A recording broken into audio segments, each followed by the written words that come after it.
Happy Father's Day. Happy Father's Day. ဒီနေ့ကတော့ကျမတို့ဖခင်များကိုဂုဏ်ပြုတဲ့နေ့ဖြစ်တဲ့အတွက်ပေါ့နော်ကျမတို့ဒီမှာရှိတဲ့ဖခင်များနဲ့အခုလက်ရှိဖခင်များနဲ့အနာဂတ်မှာဖခင်ဖြစ်မဲ့သူများအားလုံးကိုလည်းဂုဏ်ပြုပါတယ်လို့နော်ဒီနေ့ကတော့ကျမတို့ဖခင်များနေ့ဖြစ်တဲ့အတွက်ပေါ့နော်အဓိကဖခင်များကိုပေါ့နော်ကျမတို့ခွန်အားယူဖို့အတွက်ဒီနှုတ်ကပတ်တော်ကိုကျမတို့ပြင်ဆင်လာပါတယ်လို့ဘာမှမလုပ်ခင်မှာကျမတို့ခဏလေးစီတောင်းရအောင်နှုတ်ကပတ်တော်ရှင်ဖဖျားယေရှုတင်တယ်ကိုရောဟာသားသမီးတို့အစဉ်အမြဲသားသမီးတို့အပေါ်မှာကောင်းမြတ်တော်မူလို့ယေရှုတင်တယ်တပတ်တာလုံးလဲမိသားစုတိုင်းတူးချင်းစီတိုင်းရဲ့အသက်တာထက်မှာကိုရောအတူရှိတော်မူလို့လဲယေရှုတင်ကြပါတယ်ဒီနေ့ညနေခင်းမှာတပန်းပြန်လဲပြီးမှကိုရောကိုပြုတ်ကိုွယ်ဖို့ရန်သားသမီးတစုတို့ဒီနေရာမှာစုယုံပြီးကိုရောဖျားကိုချီးမွမ်းခြင်းများအားဖြင့်လဲကိုရောကိုကိုးကွယ်ကြပါတယ်ခုချိန်မှာကိုရောရဲ့နှုတ်ကပတ်တော်အားဖြင့်လဲသားသမီးတို့အသက်တာမှာခွန်အားယူမှာဖြစ်တယ်အရောက်စီတိုင်းအတွက်အသက်တာထဲမှာတိဆောက်เสียဖြစ်စေတော်မူပါအတုတော်ခမဲ့သမီးရဲ့အသက်တာကိုလည်းကိုရောလက်ဝဲအနံပါတယ်ကိုရောအတူပါရှိလမ်းပြပို့ဆောင်တော်မူပါကိုရောရဲ့နှုတ်ကပတ်တော်ကိုကိုတော်တိုင်ပြောတော်မူပါယေရှုနာမကိုမြည်ဆုတောင်းကြပါ၏ဒီနေ့ကျမတို့အတူတကွခွန်အားယူဖို့ရန်အတွက်ယူလာတဲ့နှုတ်ကပတ်တော်ကျမ်းပိုက်ကတော့128ကြိမ်မြောက်သောဆာလံဖြစ်ပါတယ်128ကြိမ်မြောက်သောဆာလံအငယ်1ကနေ6ထိရှိပါတယ်ကျမဒီကနေဖတ်တော့ပါမယ်ကောင်းစဉ်ကတော့ထာဝရဘုရားကိုကြောက်ရွံ့သူတို့ဤကောင်းကြီးမိန်ကလာအငယ်1ကနေ6ထိကျမဒီကနေဖတ်တော့မယ်ထာဝရဘုရားကိုကြောက်ရွံ့၍လမ်းခီးတော်သို့လိုက်သွားသမျှသောသူတို့သည်မိန်ကလာရှိကြ၏ထို့သို့ပြုလင်သင်သည်မိမိလက်နှင့်လှုပ်ဆောင်သောအစာကိုစားရလိမ့်မည်မင်္ဂလာရှိ၍ကောင်းစားရလိမ့်မည်သင်အိမ်မယားသည်သင်အိမ်နားမှများစွာအသီးသီးသောစပြည့်နွယ်ပင်ကဲ့သို့၎င်းသားသမီးတို့သည်သင်စပွဲပတ်လည်၌စိုက်ပျိုးသောတန်လွင်ပင်များကဲ့သို့၎င်းဖြစ်ကြလိမ့်မည်ထာဝရဘုရားကိုကြောက်ရွံ့သောသူသည်ထိုသို့သောမင်္ဂလာရှိရလိမ့်မည်ထာဝရဘုရားသည်ဇိအုန်တောင်ပေါ်ကကောင်းကြီးပေးတော်မူ၍ယေရုရှလင်မြို့ခံရသောကောင်းကျိုးကိုတစ်သက်လုံးမြင်ရလိမ့်မည်မိမိသားသမီးတို့၌ဖွားမြင်သောသားသမီးတို့ကိုလည်းမြင်ရလိမ့်မည်ဣတိလအမျိုး၌ညင်ဝတ်ခြင်းရှိပါစေသောဖတ်တော်တဲ့ကျမ်းပိုက်အားဖြင့်အရောက်စီတိုင်းပေါ်ဘုရားသခင်ကောင်းချီးပေးပါစေအာမင်ဒီနေ့ကျမတို့ဖခင်များနေ့ဖြစ်တဲ့အတွက်ပေါ့နော်ဖခင်များအကြောင်းနည်းနည်းပြောကြရအောင်နော်ဖခင်အဖေတွေပေါ့နော်ကျမတို့ဒီမှာရှိနေတဲ့လူတိုင်းကတော့အဖေရှိကြတယ်နော်ဖခင်ရှိကြတယ်အဲ့ခါမှာဖခင်တွေရဲ့ type ပေါ့နော်ကိုကြည့်တဲ့အခါမှာတယောက်နဲ့တယောက်မတူဘူးပေါ့နော်တချို့ကအဖေလုပ်တဲ့အခါမှာအင်တာမစီကံကြီးတဲ့အဖေတွေရှိရနော်တချို့ကျတော့လည်းအင်တာမသားသမီးတွေနဲ့ရင်းရင်းနှီးနှီးနဲ့ချစ်ခင်စီစီလုံးလုံးနဲ့တငယ်ချင်းပေါင်းတဲ့အဖေတွေရှိတယ်တချို့အဖေတွေကျတော့အင်တာမပေါ့နော်သားသမီးနဲ့ဒီလိုအာလူတွေလည်းမဖို့ဘဲနဲ့ခက်တီတီနဲ့ပေါ့နော်ပြောစရာရှိတာပြောဒီမှာခက်ခွာပေါ့နော်သားသမီးနဲ့နေတဲ့အဖေတွေရှိတယ်ပေါ့နော်ကျမတို့အဖေဘလို့ပုံစံရှိတယ်ပေါ့နော်သားသမီးဖြစ်ကြတဲ့လူတိုင်းကသိကြတယ်ကျမတို့အိမ်တိုင်းမှာအဖေရှိတဲ့အတွက်အဖေအခုလက်ရှိမရှိတဲ့သူဥပမာဆိုရင်လည်းရှိခဲ့ပူးတဲ့အတွက်ပေါ့နော်အဖေတယောက်ရဲ့ type ကဘလို့ပုံစံဆိုတာပေါ့နော်မိသားစုထဲမှာလူတိုင်းကသိကြတယ်ဥပမာဆိုရင်ကျမအဖေဆိုရင်ပေါ့နော်ကျမအဖေကတော့အရန်ဟာတလောက်တတ်တယ်ပေါ့နော်ရည်စရာတွေပြောတတ်မှသားသမီးတွေနဲ့တဝါဝါတာဟာရည်တဲ့အဖေဟုတ်တယ်ပေါ့နော်ပြီးရင်စီကန်းသိမကြီးဘူးပေါ့နော်အဖေကကျမတို့ဘဝမှာပေါ့နော်တခါမှအရိုက်မခံရဘူးပေါ့တုတ်လည်းမကြိုက်ဘူးပေါ့အဖေကပြလို့ရှိရင်အဖေကနောက်တစ်ခုကဘာလဲဆိုလို့ရှိရင်သားသမီးတွေပေါ့နော်တခုခုတောင်းလို့ရှိရင် no လို့မပြောရဲတဲ့လို့အဖေမျိုးပေါ့နော် yes အရင်ပြောချင်တာပေါ့နော်အဲ့လိုမျိုးအဖေဟုတ်ပါတယ်လို့ပြောချင်တာအဖေအမျိုးမျိုးရှိရပေါ့နော်ကျမတို့အမျိုးထက်မှာဟုတ်တောင်းမှာပေါ့နော်နောက်တစ်ယောက်ပေါ့နော်ကျမတို့အကိုဝင်းခွဲတော်အဖေတို့နဲ့ရွယ်တူပေါ့နော်အကိုတော်သူကျတော့အရန်စီကကြီးရပေါ့နော်အရန်စီကကြီးတဲ့အခါမှာသူတို့သားသမီးတွေဆိုလဲအဖေနဲ့ဘယ်လိုပြောမလဲတခုခုဆိုအဖေကိုမပြောရဲတဲ့ဟာမျိုးပေါ့နော်တခုခုဆိုအမေကတစ်စစ်အဖေကိုပြောချင်တဲ့ဟာဆိုလဲအမေကတစ်စစ်ပြောတယ်ပေါ့နော်အဲ့လိုမျိုးအဖေကတော့အမျိုးမျိုးပုံစံအမျိုးမျိုးရှိကြတယ်ပေါ့နော်ကျမမကောင်းဘူးလို့တော့မပြောသေးဘူးနော်ဘယ်ပုံစံဘယ် type နဲ့လာပေါ့နော်အဖေကတော့ပုံစံအမျိုးမျိုးရှိတယ်ပေါ့နော်ဒါပေမဲ့ဒီနေ့ကျမတို့ကဘယ်လိုမျိုးအဖေပေါ့နော်ဒီနေ့အဖေတွေအတွက်အတိကဆိုတော့ဘယ်လိုမျိုးအဖေတွေရှိတဲ့မိသားစုပေါ့နော်ဒါမှမဟုတ်လို့ရှိရင်ကျမတို့အဖေဖြစ်နေတဲ့လူကဘယ်လိုအဖေဖြစ်တဲ့လဲပေါ့နော်ဒါမှမဟုတ်လို့ရှိရင်ဒီလိုအဖေမျိုးရှိတဲ့မိသားစုကဘုရားသခင်ဘယ်လိုကောင်းကြီးပေးလဲဆိုတော့ကျမတို့ကြည့်ရအောင်နော် နံပါတ်1ကျွန်တော်တို့ဒီကျမ်းပိုက်ကိုဖတ်သွားတဲ့အခါမှာအငယ်1နဲ့2ကိုပြန်ဖတ်ပါမယ်ထာဝရဘုရားကိုကြောက်ရွံ့၍လမ်းခီးတော်သို့လိုက်သွားသမျှတော်သူတို့သည်မင်္ဂလာရှိကြ၏ထို့သောပြုလျင်ဒီမိမိလက်နှင့်လှုပ်ဆောင်သောအစာကိုစားရလိမ့်မည်ဒီမှာအဖေလုပ်တဲ့လူကတဲ့နံပါတ်1မှာပေါ့နော်ကျွန်တော်တို့ဖះကိုချစ်တဲ့အဖေပေါ့နော်ဖះကိုချစ်တဲ့အဖေ Godly Father ပေါ့နော်အဲ့လိုမျိုးအဖေရှိတဲ့မိသားစုမှာဆိုရင်တဲ့နော်အဲ့ဒီအဖေကတဲ့ပေါ့နော်အင်တာမကျွန်တော်တို့အိမ်ထောင်တစ်ခုမှာပေါ့နော်အဖေကအရေးကြီးဆုံးဖြစ်တယ်ဆိုတာကျွန်တော်တို့အားလုံးကအသိကြတယ်အဖေကတော့အိမ်ရဲ့ခေါင်းဆောင်ဖြစ်တယ်ပေါ့နော်မိသားစုကိုဥဆောင်နေတဲ့သူဖြစ်တယ်မိသားစုရဲ့အားလုံးအထက်မှာအရေးကြီးဆုံးသောသူဖြစ်တယ်သူ့ရဲ့ဥဆောင်မှုကလွဲသွားပြီဆိုရင်တအိမ်လုံးကလွဲသွားဖို့ရှိတယ်ဒီအဖေလုပ်တဲ့လူကကျမတို့ကိုပေါ့နော်လမ်းပြမှုကောင်းတဲ့အခါမှာမိသားစုဟာကောင်းတဲ့ဘက်ကိုရောက်လာတာဖြစ်တယ်ဒီအဖေကကောင်းတဲ့ဘက်ကိုမဥဆောင်နိုင်လို့ရှိရင်ဒီမိသားစုကမကောင်းတဲ့ဘက်ကိုပေါ့နော်လမ်းလွဲသွားမှာဖြစ်တယ်ဒါကြောင့်ကျမတို့ဒီနေ့မိသားစုထဲမှာအဖေကဘလောက်အရေးကြီးလဲဆိုလို့ရှိရင်အင်မတန်မှအရေးကြီးဆုံးဖြစ်တယ်ဆိုတာကိုကျမတို့သိရမှာဖြစ်တယ်ပေါ့နော်ဒါပေမဲ့အဲ့ဒီအရေးကြီးတဲ့အထဲမှာနံပါတ်1အဖေဖြစ်တဲ့လူကဘာဖြစ်ရမလဲဆိုဖခင်ကိုချစ်ကြောက်ယိုသေးတဲ့အဖေဖြစ်ရမယ်နော်ဘာဖြစ်လို့လဲဆိုတော့အဲ့ဒီဟာကကျမတို့မိသားစုတစ်ခုအတွက်အုတ်မြစ်ဖြစ်တယ်နော်အုတ်မြစ် foundation ဖြစ်တယ်နော်အဖေလုပ်တဲ့လူကဖခင်ကိုမချစ်ဘူးဆိုလို့ရှိရင်အဖေလုပ်တဲ့လူကဖခင်ရဲ့လူမဟုတ်ဘူးဆိုလို့ရှိရင်အဖေလုပ်တဲ့လူကဖခင်ကိုကြောက်ရွံ့လို့သူမဟုတ်ဘူးဆိုလို့ရှိရင်သူ့ရဲ့တွေးခေါ်မှုတွေကရော့ရဲဖြစ်လာမယ်ဖခင်နဲ့မဆိုင်သလိုဖြစ်လာမယ်သူရဲ့ဥဆောင်မှုတွေကဖခင်တရားနဲ့မလာတဲ့အခါမှာဖခင်ရဲ့အကြံစီတော်အတိုင်းမလာတဲ့အခါမှာသူ့ရဲ့အတွေးခေါ်နဲ့လာတဲ့အခါမှာဒီမိသားစုဟာဒီဖခင်လမ်းတဲ့ကိုမရောက်သွားဘဲနဲ့သူ့ရဲ့အတွေးခေါ်လမ်းတိုင်းရောက်သွားတဲ့အခါမှာလမ်းလွဲသွားမှာဖြစ်တယ်ဆိုတော့ကျွန်တော်တို့သိရတာဖြစ်တယ်ဒါကြောင့်ဖခင်ကိုကြောက်ရွံ့တဲ့အဖေဆိုတာကအမြဲတမ်းအရေးကြီးဆုံးဖြစ်တယ်ပေါ့နော်အဖေလုပ်တဲ့လူတွေပေါ့နော်ဒီမှာကျွန်တော်တို့ဒီအသင်းတော်မှာရှိတဲ့အဖေတွေအားလုံးကတော့ဘုရားကိုချစ်ကြောက်ယိုသေးတဲ့အဖေတွေဖြစ်တဲ့အတွက်ပေါ့နော်ဟာလေလုယာအာမင်ဘုရားကိုပေါ့နော်ချစ်တဲ့အဖေတွေအားလုံးဖြစ်တယ်နော်ဒီမှာကျွန်တော်တို့အဖေတရားအချစ်ကိုကြည့်တဲ့အခါမှာအင်မတန်မှပေါ့နော်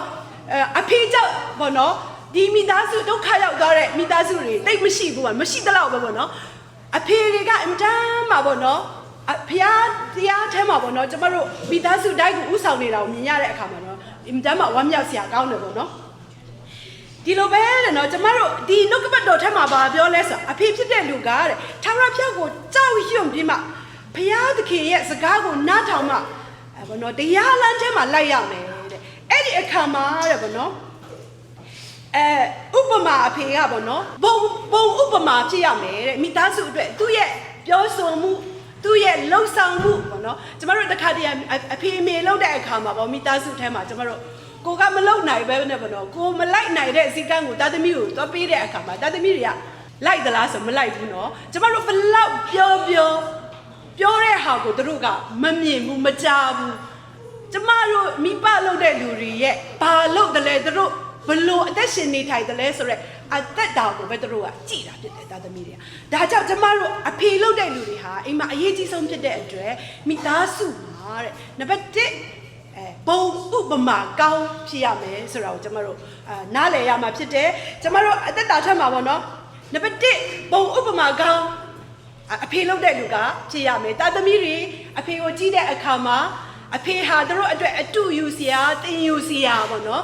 အဖေဖြစ်ရမယ်နောက်တစ်ချက်ကတော့အဖေလုပ်တဲ့လူကဆူတောင်းတဲ့လူဖြစ်ရမယ်နော်ဆူတောင်းချက်အားကြီးတဲ့လူဖြစ်ရမယ်တဲ့နော်ကျမတို့တခါတရံမှာပေါ့နော်အဖေတွေကလည်းဆူမတောင်းရဲတဲ့အဖေတွေရှိတယ်နော်ကျမဦးလေးတယောက်ဆိုရင်နော်ဖះเจ้าမှာသူ့ကိုအလူငွေဆူတောင်းတင်တယ်ဆူတောင်းခိုင်းတာပေါ့နော်ဆူတောင်းခိုင်းတော့သူကချက်ချင်းထပြန်သွားတာနော်ထပြန်သွားတယ်အိမ်ကိုပြန်သွားတယ်သူလူတွေရှိမှဆူမတောင်းရဲလို့ပေါ့နော်ထပြန်သွားတယ်ဒါပေမဲ့ပေါ့နော်ကျမတို့ရဲ့အသက်တာထဲမှာတဲ့အဖေလုပ်တဲ့လူဟာအိမ်မှာဥဆောင်တဲ့လူဖြစ်တဲ့အတွက်ကျမတို့ဟာစုတောင်းခြင်းအရာမှာလည်းမိသားစုကိုဥဆောင်နိုင်တဲ့လူဖြစ်ရမယ်ဆိုတာပေါ့နော်ကျမတို့သဘောပေါက်ရမှာဖြစ်တယ်ကျမတို့တခါတည်းမှာအမေတွေဥဆောင်ပါစေအမေတွေဥဆောင်ပါစေပေါ့ကျမတို့ထင်တတ်တယ်ပေါ့နော်ဒါပေမဲ့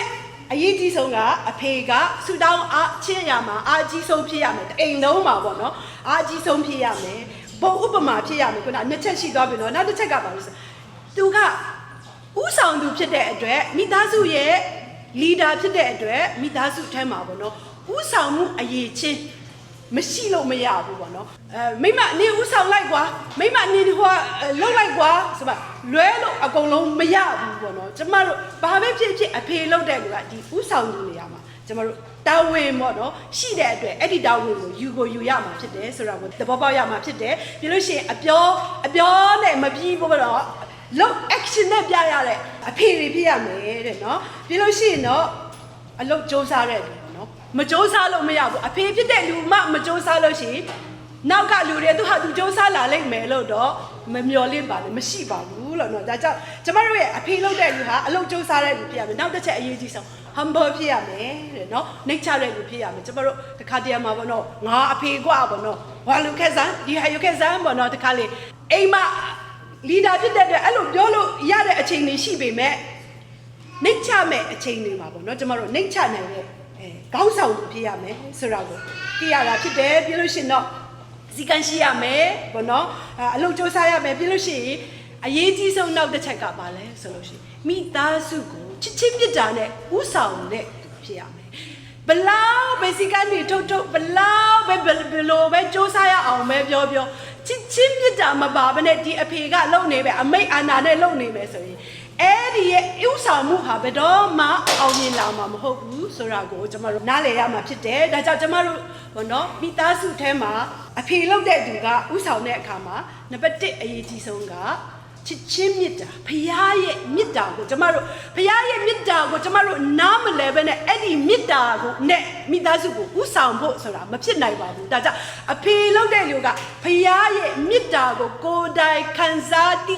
တွေ့ရရှိပြီးပေါ့နော်လက်ခံပြီးမှအဲ့ဒီမြတ်တာနဲ့ကိုကအသက်ရှင်တဲ့အခါကြမှာပဲအဲ့ဒီမြတ်တာကကိုယ်အသက်အထဲကနေပြန်ပြီးမှတဖန်စီးဆင်းလာမှာဖြစ်တဲ့အတွက်ဒီချစ်ချင်းမြတ်တာရရှိဖို့ရအတွက်ဒီချစ်ချင်းမြတ်တာကိုသဘောပေါက်ဖို့ရဖခင်နဲ့ကိုယ်နဲ့ကြားမှာနံပါတ်1ဒီဆက်ဆံမှုပါပေါ့နော်ဖခင်နဲ့ကိုယ်ရဲ့ကြားမှာမှန်ကန်ဖို့အရေးကြီးတယ်ခုနပြောတဲ့အထက်မှာဖခင်ကိုကြောက်ရွံ့ယိုသေးတယ်ပြောတယ်ဖခင်ကိုယုံကြည်ပြီးမှပေါ့နော်ဖခင်ရဲ့အထဲမှာအသက်ရှင်တဲ့အခါမှာဖခင်ကိုချစ်တဲ့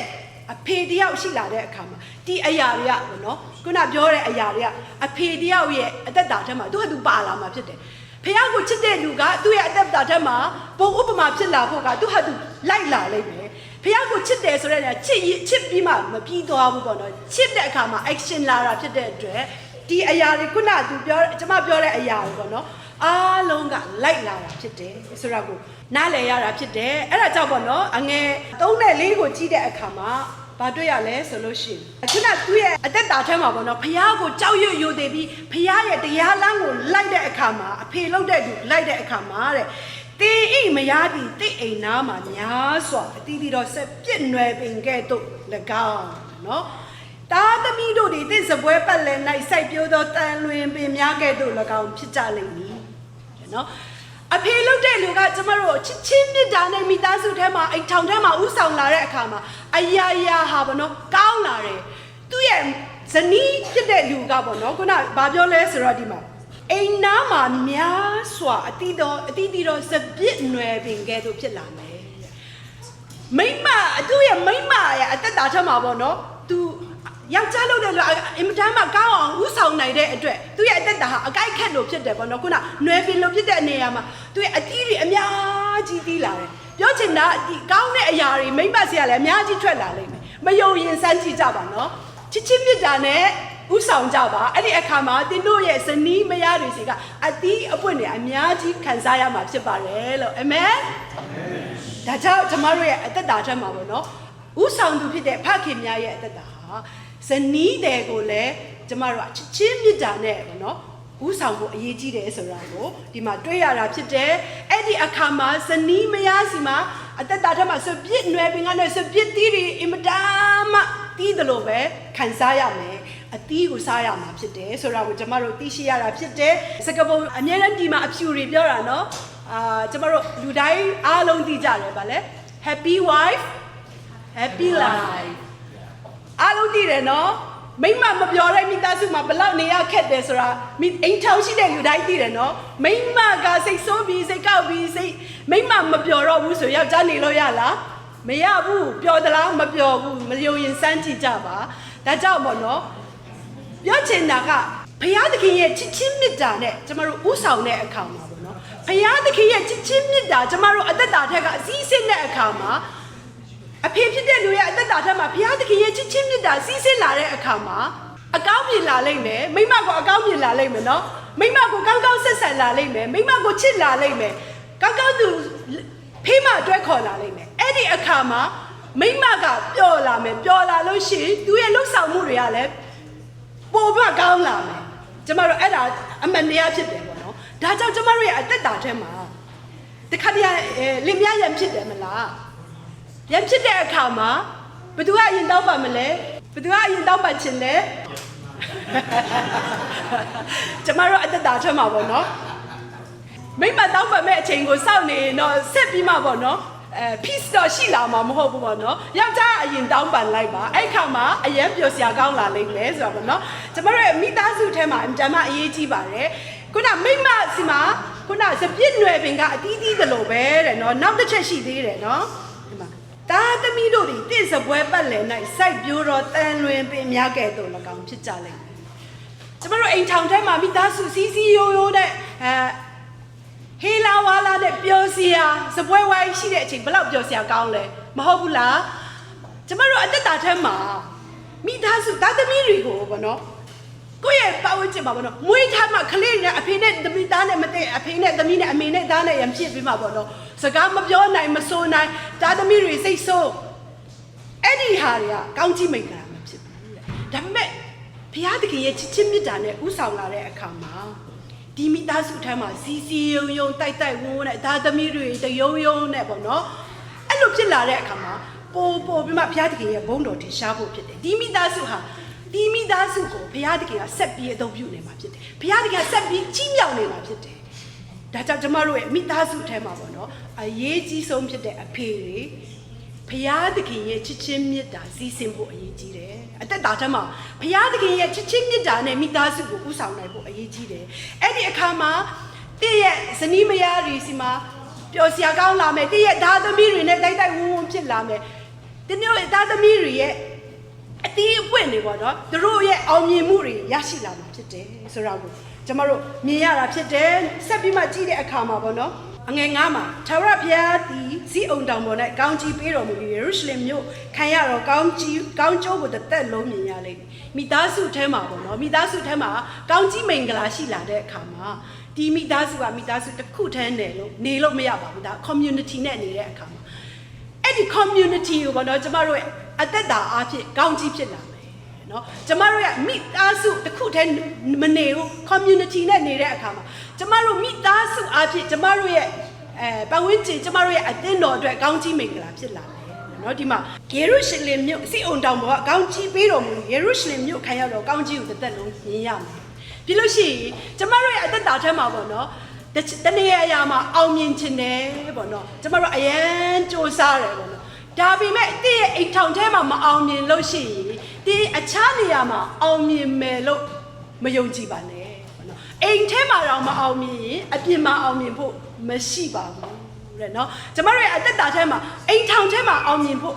နံပါတ်1အရေးကြီးတယ်ဒီအိမ်ထဲမှာမအောင်မြင်သေးဘူးဆိုလို့ရှိရင်ကျမတို့အပြင်မှာဘလောက်ပဲအောင်မြင်မှုတွေကိုရှာနေပါစေတွေ့မှာမဟုတ်ဘူးဘုရားသခင်ရဲ့တမန်တရားနဲ့ညီတဲ့အောင်မြင်မှုကျမတို့ရရှိမှာမဟုတ်ဘူးဒါကြောင့်ကျမတို့ရဲ့အသက်တာထဲမှာခုန community နဲ့ပေါ့နော် community ကိုအကျိုးပြုတဲ့သူဖြစ်ဖို့အတွက်ကျမတို့ပါဝင်နေတဲ့သူဖြစ်ဖို့အတွက်ပထမဦးဆုံးကျမတို့အိမ်ထောင်ထဲမှာပါဝင်တော်သူချီးမြှောက်တော်သူချစ်ချင်းမြတ်တာပေးတော်သူဥပမာရှိတော်သူဆုတောင်းတော်သူအလုပ်ကြိုးစားတော်သူအိမ်ထဲမှာနံပါတ်1ဖြစ်ဖို့အရေးကြီးတယ်ဒီအရာတွေပြည့်စုံလာတဲ့အခါမှာ community မှာသင်ဟာအလိုလိုနေရင်းနဲ့အရေးပါသူဖြစ်လာမယ်လူတွေကတင့်ကိုအသုံးပြုလာမယ်နော်ဒါကြောင့်ကျမတို့ရဲ့ဘဝဝင်ကျင်မှာအောင်မြင်ဖို့ရတယ်အိတ်ထဲမှာအောင်မြင်ဖို့နံပါတ်1အရေးကြီးတယ်အိတ်ထဲအိမ်အောင်မြင်ဖို့ကနံပါတ်1အရေးကြီးဆုံးကအဖေဖြစ်တယ်အဖေကမကြိုးစားဘဲနဲ့အဖေက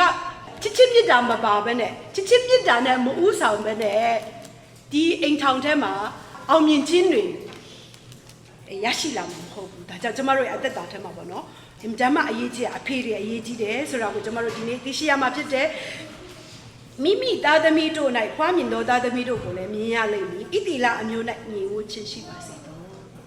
ကျမတို့ပေါ့နော်ခုနကတော့ကျမတို့ရဲ့ချစ်ချင်းမြတ်တာကိုပြတဲ့အခါမှာကျမတို့ချစ်ချင်းမြတ်တာနဲ့လှုပ်ဆောင်မိသားစုထဲမှာကျမတို့စ조사လာတဲ့အခါလှုပ်ဆောင်လာတဲ့အခါ